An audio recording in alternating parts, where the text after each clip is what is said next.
Sveiki visi prisijungę prie Pokyčių namų YouTube kanalo. Šiandien su manim Pokyčių namų bendruomenės psichologė Monika ir mes trumpai apie ją pasikalbėsime.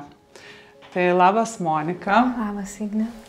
Tai gal gali papasakoti, kaip nusprendei tapti psichologė? Turiu dvi istorijas, vieną tokią labai smagią, banalią, o kitą tokią rimtesnę, su kuria ir atkeliavau galutinai į psichologijos studijas. Tai pirmoji yra, kad mano močiutė ir mama labai mėgdavo žiūrėti meksikietiškus serialus.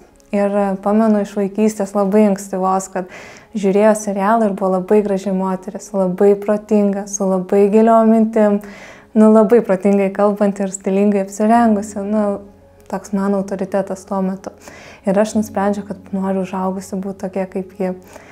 Tai labai anksti sužinojau psichologo terminą, nes esu iš gilaus kaimo ir ten tokio kaip psichologijos specialybės nebūdavo.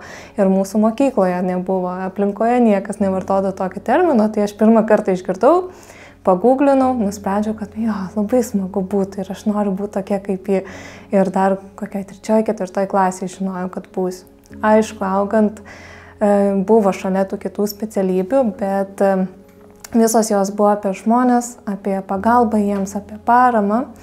Ir galutinai priėmiau sprendimą tapti psichologę turbūt 15 galbūt metų, 16, kai turėjom artimoje aplinkoje nesėkmingą bandymą nusižudyti artimo žmogaus ir teko vykti į ligoninę.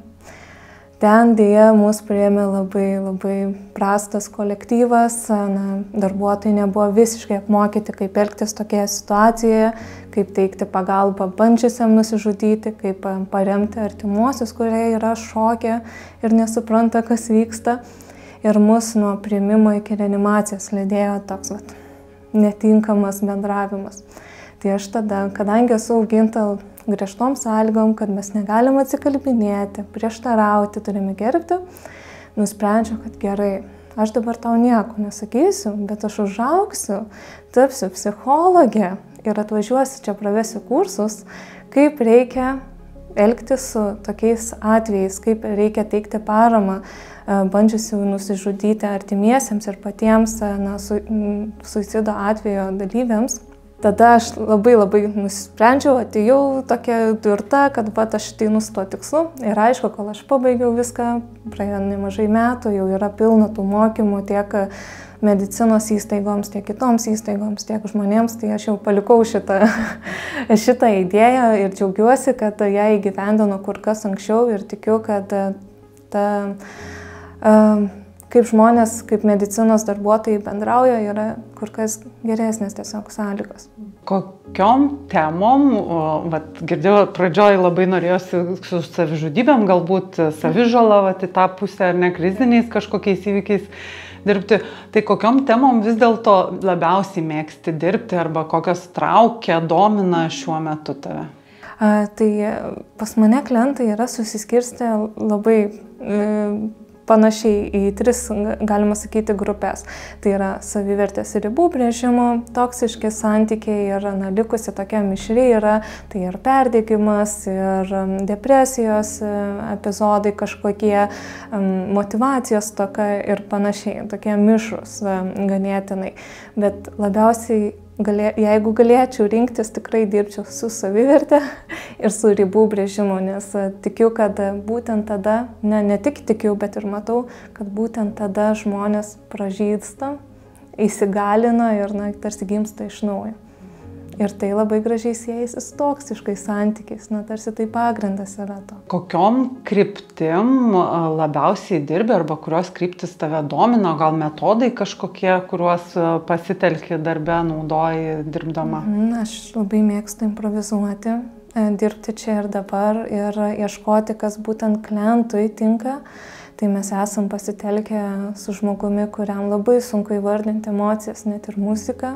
Kad per dainas, jis man siunčia dainas, kaip jaučiasi ir mes nagrinėjom tą dainą ir ieškome tų jausmų, kaip juos įvardinti. Tikrai ir piešime, rašome, daug analizuojame visko.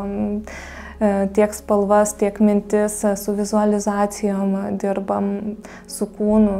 Absoliučiai su viskuo. Pradedam nuo pagrindų, nuo emocinio raštingumo, kūno skenavimo ir tada jau visur, kur tik klientas parodo kelią.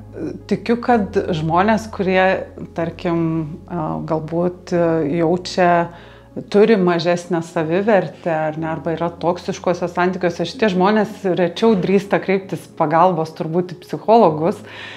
Tai ką patartum tokiam žmogui, kuris galbūt svarsto, kažkur ten galvoja, bet nedrįsta kreiptis?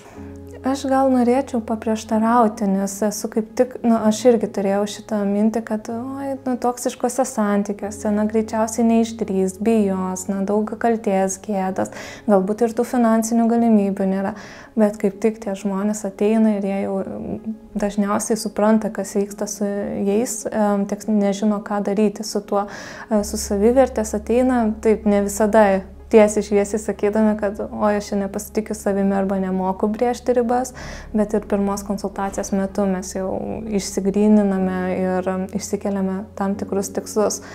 O ką pasakyčiau, tai palinkėčiau nebijoti, nes per tą nepatogumą mes ir tobulėjame ir augame. Jeigu mes būsime komforto zonoje, niekur iš to ir neišeisime, mums ir ten taip gera yra ir saugu, kad ir kaip tai atrodytų.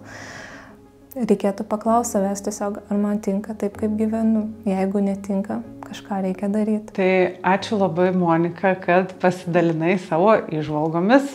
Jeigu norite užsiregistruoti konsultacijai pas Moniką, kviečiu užsukti į mūsų tinklalapį pokyčiunamai.lt, susirasti Monikos profilį, susirasti jums tinkamą laiką ir užsiregistruoti konsultacijai.